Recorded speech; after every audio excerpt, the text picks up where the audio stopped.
Do you struggle with focus? Does it seem as if others know their direction, but you don't? In this episode, you'll learn how boundaries can be your best friend when seeking to live out your purpose. My guest, Rachel, talks about being raised by her father and how it shaped who she is now as a passionate ministry leader and business owner. She also now coaches others to find their passion and their purpose and get their focus. If you find that you're always self-sabotaging on your goals, Rachel has some words of encouragement for you. On Life Repurposed, you'll find a blend of practical wisdom and biblical inspiration that's designed to help you navigate everyday life with faith, purpose, and hope.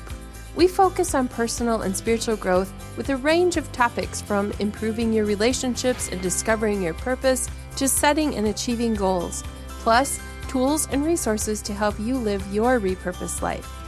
I'm your host, Michelle Rayburn, the author of books and Bible studies about finding hope in the trashy stuff of life. I'd like to introduce you to Rachel G. Scott. She's a devoted wife, mother, and Ohio native. She's also the author of the upcoming book, Taking the 5 Leaps, which releases in March of 2024. As the founder of the I Can't Come Down movement, speaker, and podcast host, she desires to inspire believers to walk in their purpose and assignment as they boldly take leaps of faith. Let's jump into my chat with Rachel Scott. Rachel, I know you do a lot of things and you wear a lot of hats, but to help my listeners get to know you a little better, I'm going to give you a quiz. Oh, okay. It's going to be an easy one. Okay. I would love to know if somebody on the spot said to you, Rachel, how would you describe yourself in 3 words? Can you think of 3? I don't love on the spot questions myself, but I'm putting you on the spot. 3 words. They would probably say, I'm a teacher, I'm an encourager, and I am a family lover of my family. Which that's 3 words right there. Yeah. I kind of cheated on the quiz. Okay, you can cheat on the quiz. There's no right or wrong answers. It's your quiz. It's funny how like most of my life I've actually, when somebody would ask me a question like that, I would describe myself in terms of roles, kind of like you did, teacher, right, yeah. mom, and sometimes people have challenged me to like, see if you can describe yourself in 3 words without roles. And It's like, wow, that's tough. Yeah. And you wear so many hats. So I'd love to know a little bit about some of your hats. You're a podcast host, an author, a speaker, and I know you talk about taking bold leaps of faith. Yeah. So I'd love to know what's the biggest leap you've had to take. What is the biggest leap? Oh, so many. I would say, I can't even just say leaving my job because I've done that multiple times in obedience to God. So I can't even say that. One of the biggest leaps I've taken was to have a women's conference. That really was super scary. It was super intimidating. I didn't know anyone. I didn't think anyone was going to really show up.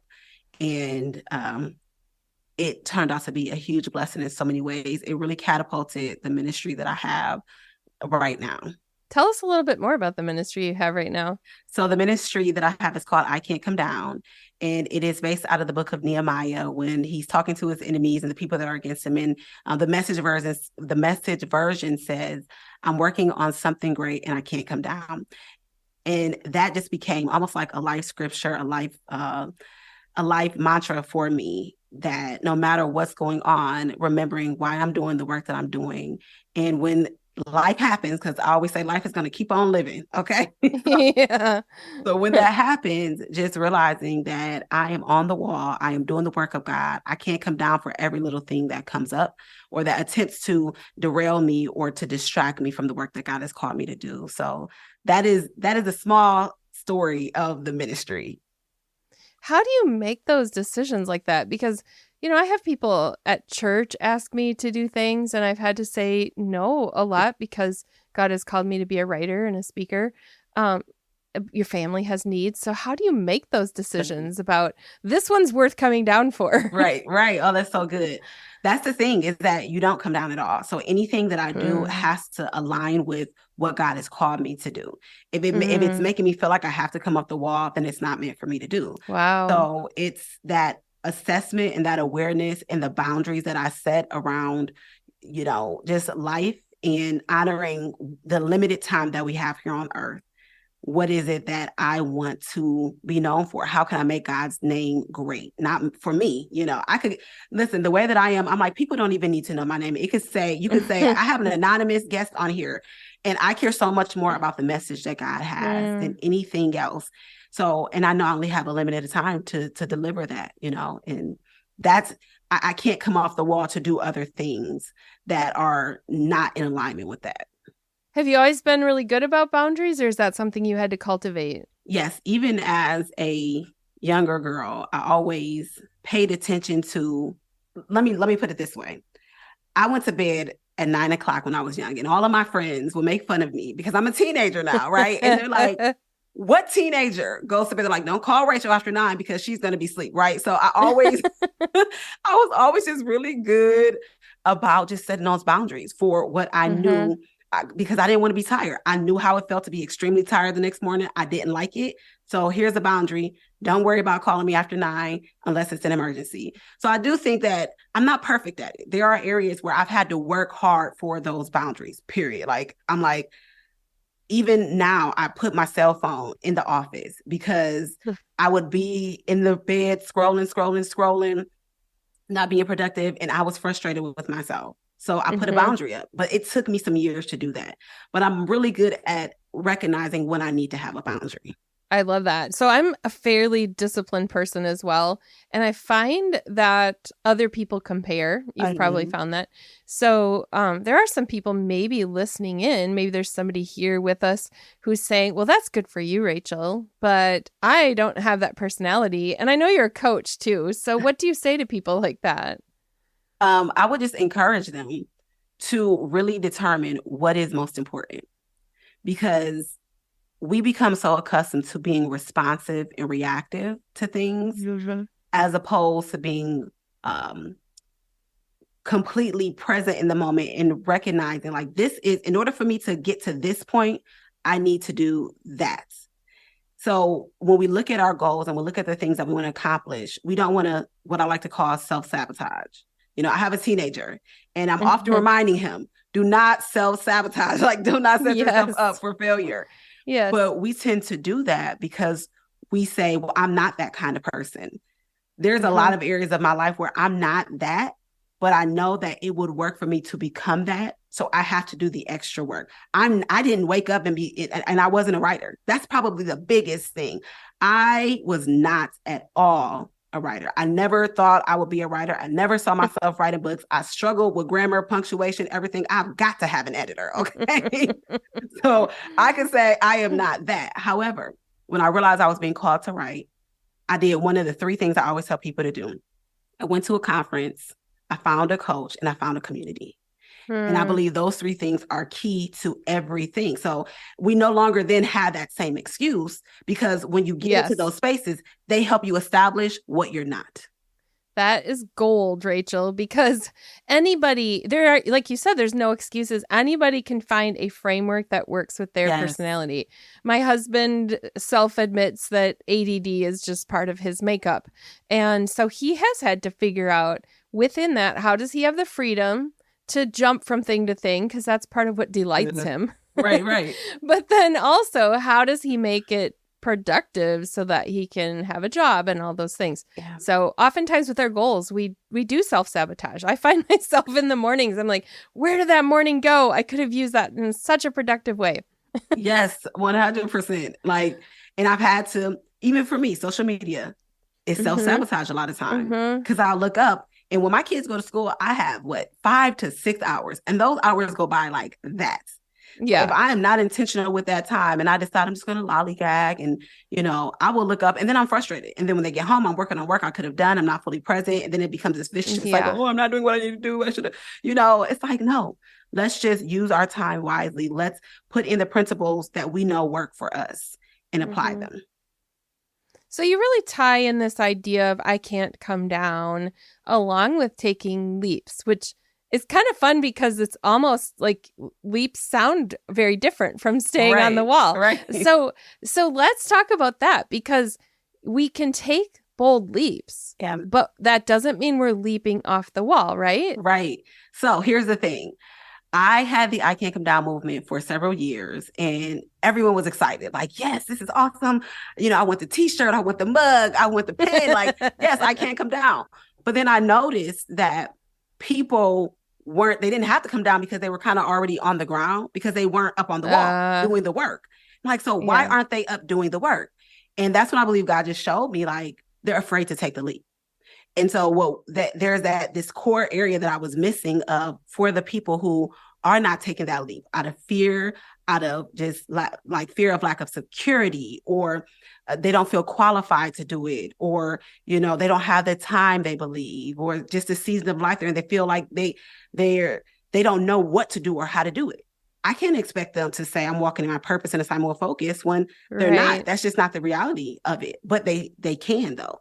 So that's where taking the leap came in, was just identify that in every season of our life, we are living a life, or we should be living a lifestyle of leaping. It's a lifestyle that we live. And it's not just walk away from everything. There are 5 different ways that God would call us to take leaps of faith throughout our life. And when we do that, we can say we're on the wall. And then we can say, I can't come down. Yeah. So we're leaping up onto it. Do you want to share those 5 things? Yeah. So we have the builder's leap, the tent maker leap, the fisherman leap, the trailblazer leap, and the shepherd leap. So the builder's leap is for someone who they temporarily leave their job, say they want to homeschool their kids, or they have to take care of a loved one, and then they come back and they go back into their career, even if it's not the exact same job. So they go back into their career. So it's a temporary leap.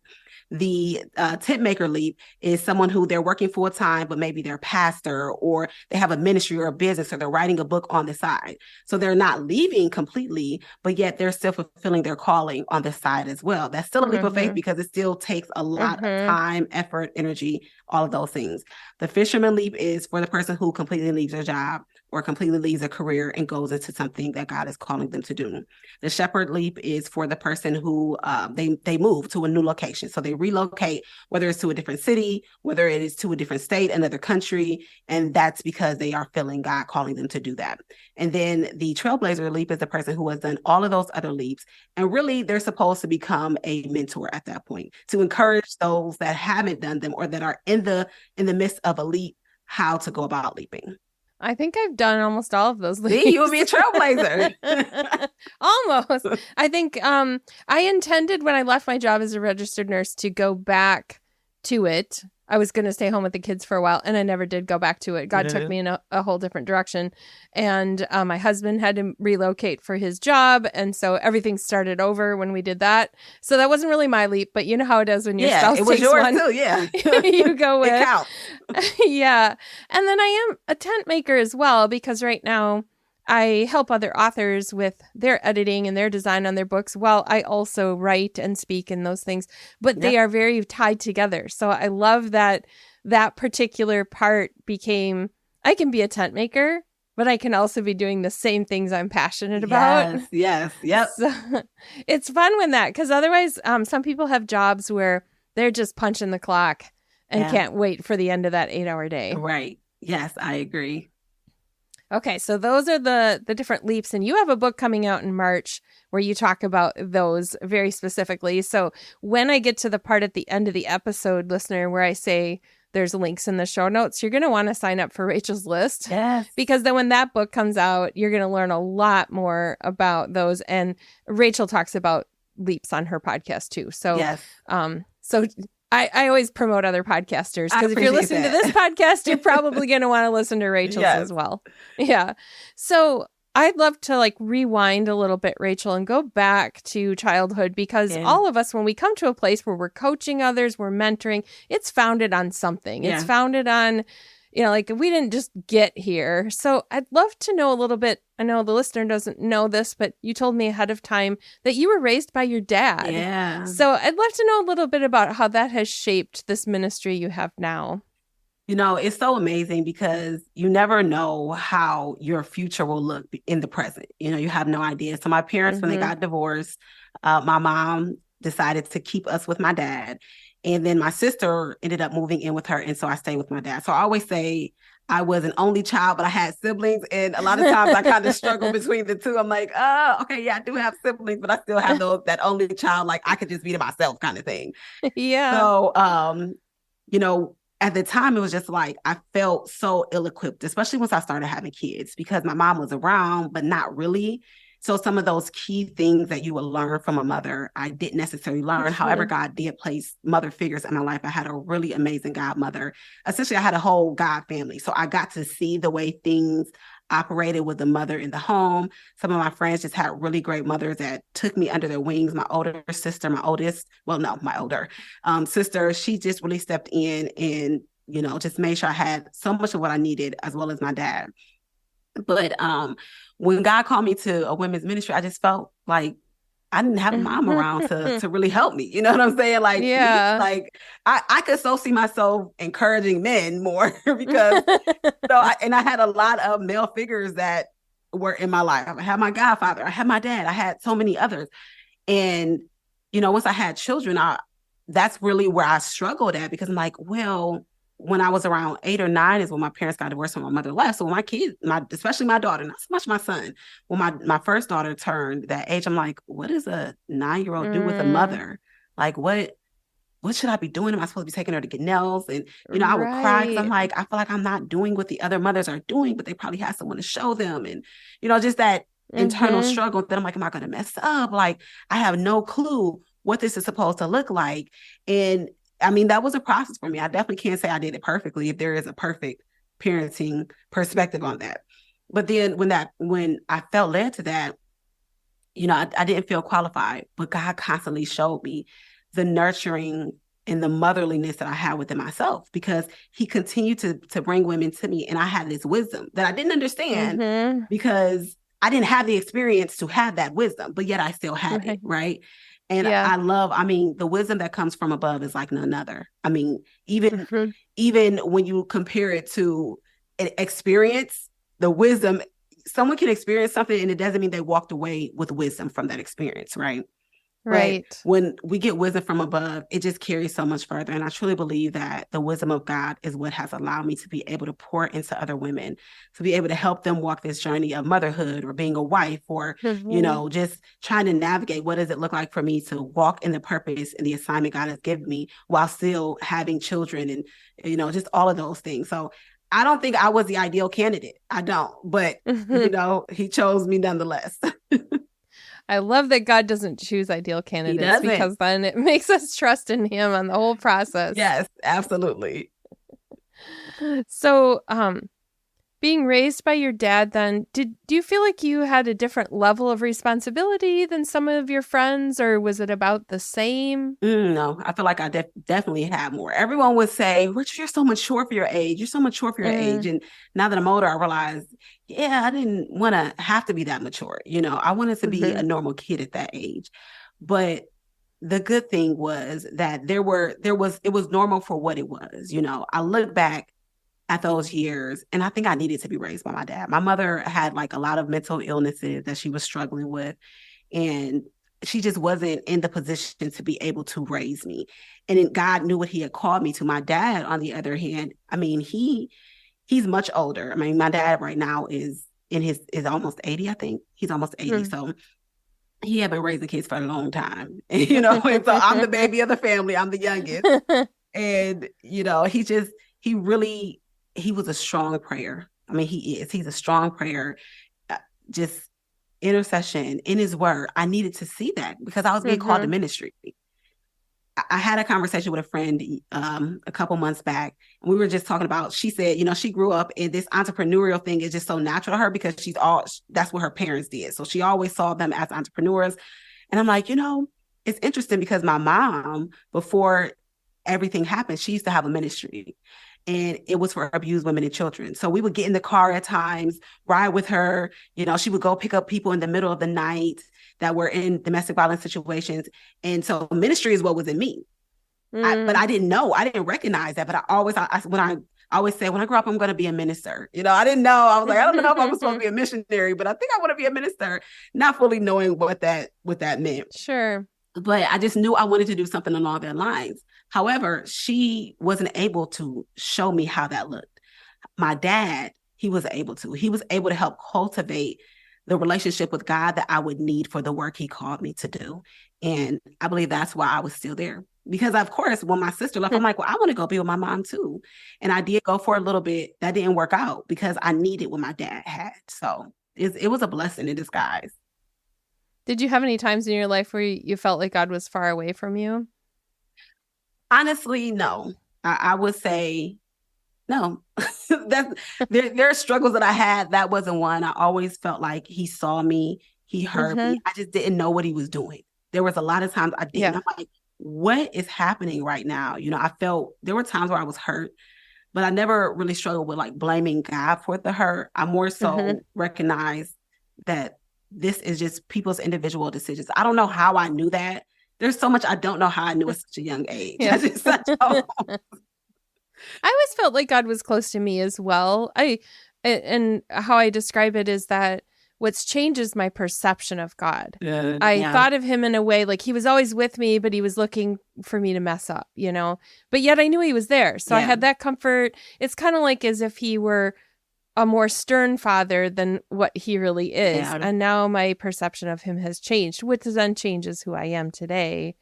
Right. But yeah, I don't know what it's like to go through a time as a teenager where I felt like God had abandoned me or anything like that. Yeah, I didn't necessarily go through that. I do feel like I struggle with my identity, and because I didn't see it shaped at that time. So I did fall into some things simply because I was trying too hard to figure out who I was, when your whole family begins to break apart right in such a pivotal moment.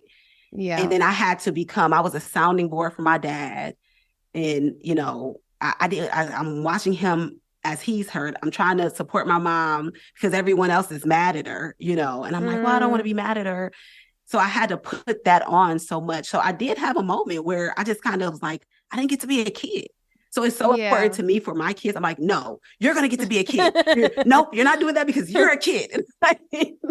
Yeah, that is heavy for a kid. Yeah. And so do you find that because you took on a lot of responsibility as a younger person, do you feel like now there is do you shoulder more responsibility sometimes and have to remind yourself like that's not mine to carry? I think that's why I found boundaries real quick. Yeah. Because what I would say I struggle with more is, so you know what? Let's go back. Yes, I had to think about that answer. Yes. And I've had to find boundaries in that, especially when I say yes, when it comes to family. When it comes to if one of my siblings needs something, I'm like, yes. If my nieces or nephews need something, it's always from this place of, I didn't have that, so I don't want you not to have that. Of course, if my kids, that's the obvious, but I mean like the external components of things. So I do think that it caused me to say yes often, and my husband's had to help me balance. No, yes isn't the answer all the time, and it's okay to say no to some things. And it's funny because I had to help him balance that too. Yeah, I love that. That's the whole thing. That's like a beautiful picture of marriage when you can help each other balance those areas. Because my husband sees things in me that I can't see, and it works that way for both of us too. Yeah, I'd love to know what God's repurposing in your life right now, like showing you, because he keeps continuing to unfold that idea that there's hope in the middle of our struggles. Yeah, I would say he is repurposing just my relationships and my belief system about what it looks like to be his child. My relationship with my children have really helped me to understand a relationship with a parent-child, because I'm still here with them at the age where I didn't have that. So he's redefining for me my belief system of what I don't know. Like, oh, I didn't realize I knew this. It's like, yeah, you did know that. But also how present he is in the moment as I'm going through things with my own children, how present as a parent he is. He is so repurposing that belief. So because when you have a parent that essentially abandons you, it's like, having the presence of God consistently, you don't always tap into it. Like I didn't feel like he wasn't there, but I didn't always ask for his help. You know, it's like, okay, you're there, but you're kind of like that parent that's there, that's more the silent parent. And so realizing like, no, he's an active parent. If you invite him into it, I'm seeing that in ways I could never describe, like right now in my parenting journey.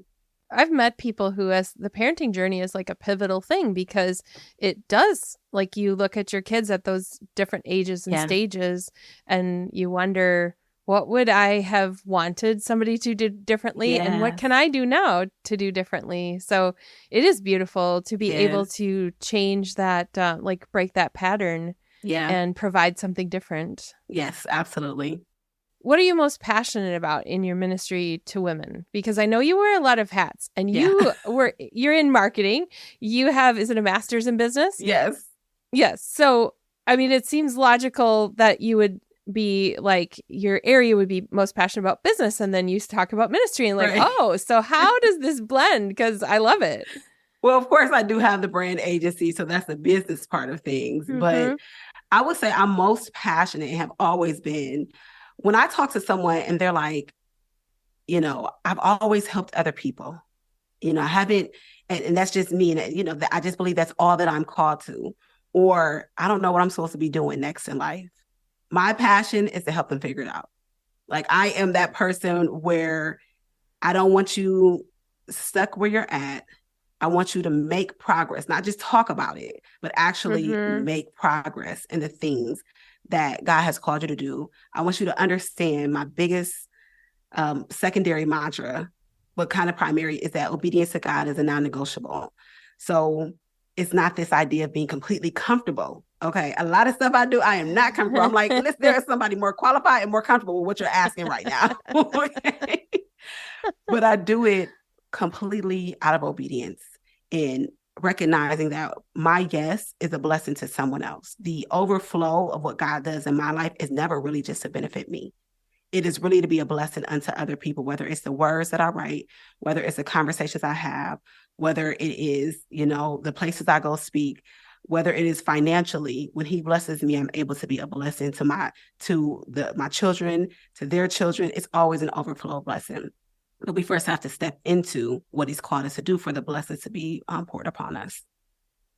How has that then blessed you in return when you've been obedient in that way with that ministry? So good. That's such a good question. Living in purpose and living in the assignment God has given you gives you so much reason to wake up in the morning. It really does. I get to see just, this is what I was created for. This, I am literally doing the thing that God has created me for. And it is evolving and growing as I mature in my walk with God. But just to see that. And here's the other thing.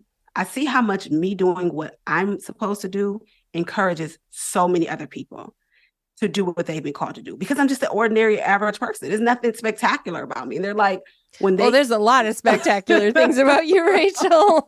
Well, thank you. But I'm pretty quite average. Okay.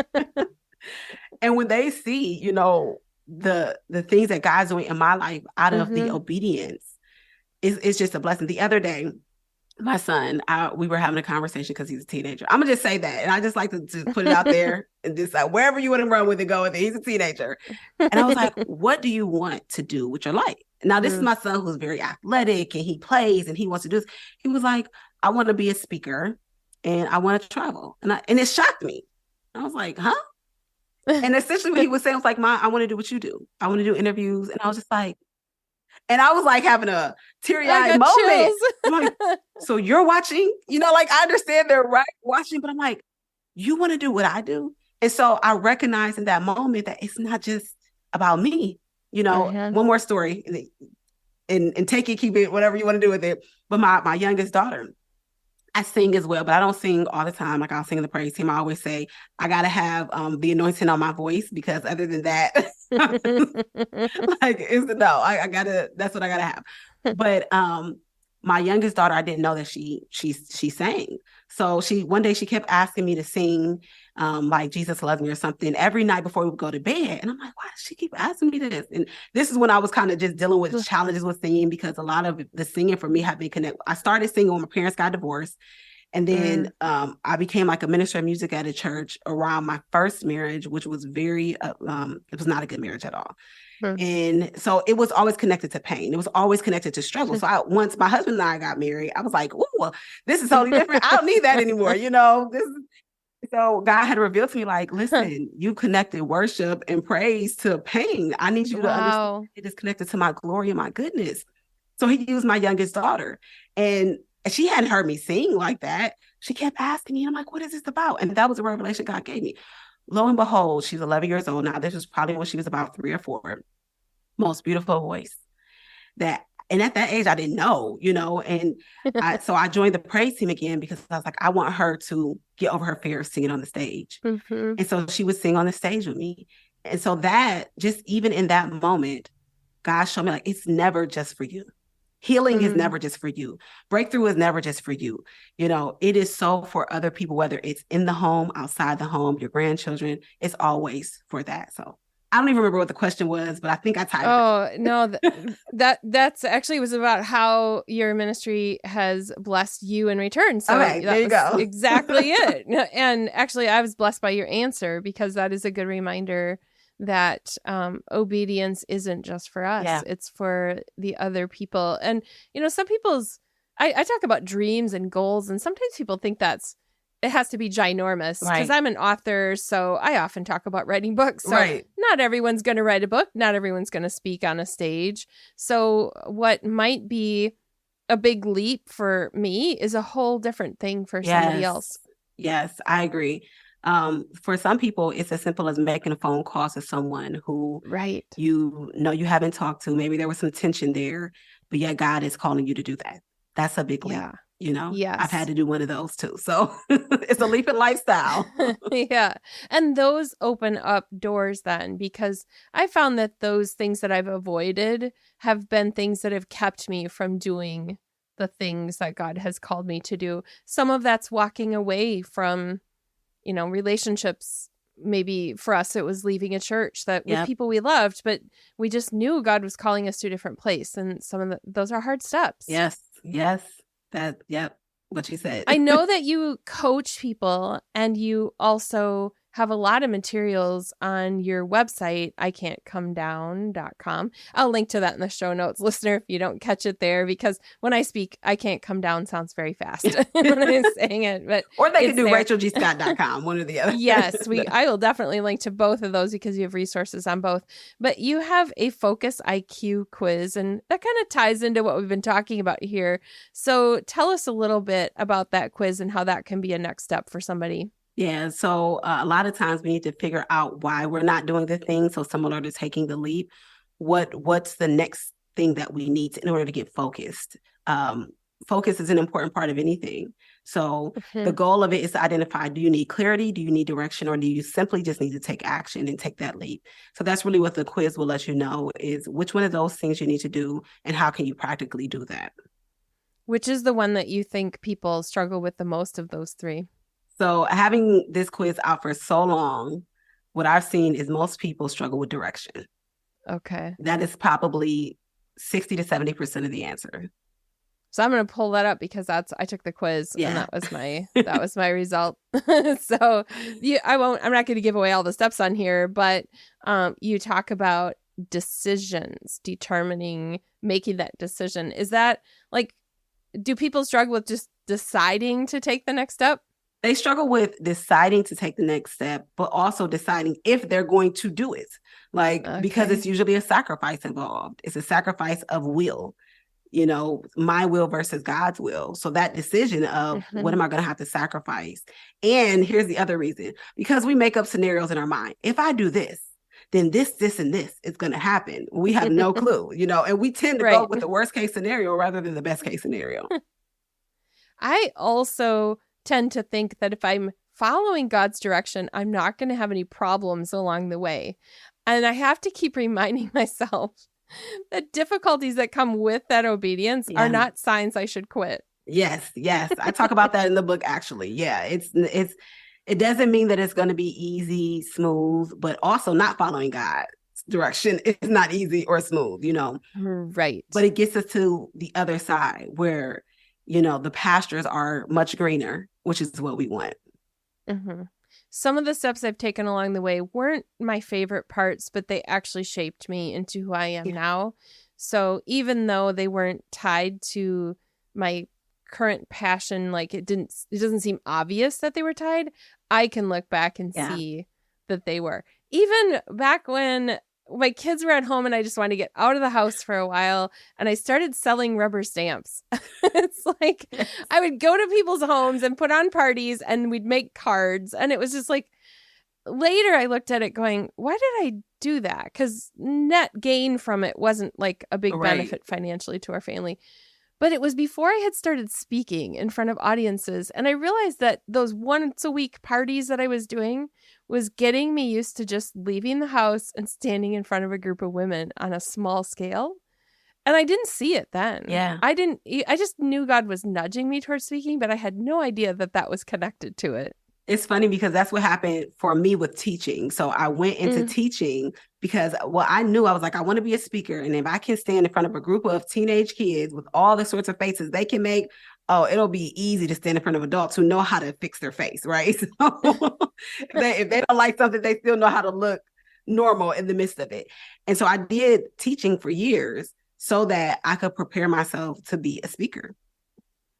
So the listener who's here with us might be thinking they need to go from point A to point B and not realize that there are a lot of small leaps along the way. Mm-hmm. So I encourage you, listener, to take the first leap, and not, if you're thinking about becoming a speaker, like we've been talking, you're not going to go from here to speaking in front of 800 people tomorrow. There are leaps along the way. So Rachel, as we begin to wrap up here, what are some words of encouragement that you have for that listener who is not sure they're not focused. They're not sure what their next step is. They don't even know where the wall is. Yeah. What do you say to that person? The first thing that came to mind was be obedient to the last step, because when we're obedient to the last step, he then can release the next step to us. Right. And sometimes we don't know everything. And there's times when God is a lamp unto our feet and he shows us the next step. And there's times he's a light into our path and he'll reveal all along the path. So in this time, ask God, what was the last step that you gave me? And recognize that he's either going to be a lamp into your feet or the light into your path. But either way, he's with you along the journey. Where can people connect with you online? If they go to rachelgscott.com or ican'tcomedown.com, and then on social media, they can find me at I am Rachel G. Scott. So are you most active on Instagram? Yes, completely. Okay. So yeah. So connect with Rachel there. I will link to that in the show notes, so you have a quick link to go there, and you'll be able to find her. Definitely do connect, because Rachel has more books than just the one that's coming out in the spring. She writes devotionals for you version. So if you're somebody who uses that app of the Bible, you can go and read some of her devotionals there. Rachel's all over the place, and yet you're so focused. I love that. You can be in so many places, and yet you're modeling that focus. So thank you so much for being here today, Rachel. I've appreciated chatting with you. Thank you, Michelle, for having me. This has been so fun. You'll find the show notes for this episode at michellerayburn.com/172. I will link to Rachel's website, the resource we talked about with the focus quiz, and also some other things on her socials and that kind of stuff. So go to michellerayburn.com/172. I also put out resources for every episode. Sometimes it's discussion questions, sometimes it's a worksheet, and sometimes it's other bonuses. Some of them go to my mailing list, and others are just for the Patreon subscribers to Life Repurposed Plus. So if you're somebody who wants to get even more resources than what I send out to my mailing list, you can become a subscriber, and it costs less than it cost me recently to go to the coffee shop and get a coffee and a bagel. So for 1 month, it's $9. You can support the show. It helps me with the production costs, and I'm so grateful when you do that. So I'd love to have you be part of Life Repurposed Plus. Thank you so much for being with me today, for sharing this chat with Rachel. And speaking of sharing, if you'd like to share this with a friend, I'd be also grateful for that, because it helps to get the word out about the Life Repurposed podcast. I hope you have a great rest of your week, and I will see you again next week. You've been listening to Life Repurposed. If you'd like bonus resources sent to your inbox each week, be sure to sign up at michellerayburn.com.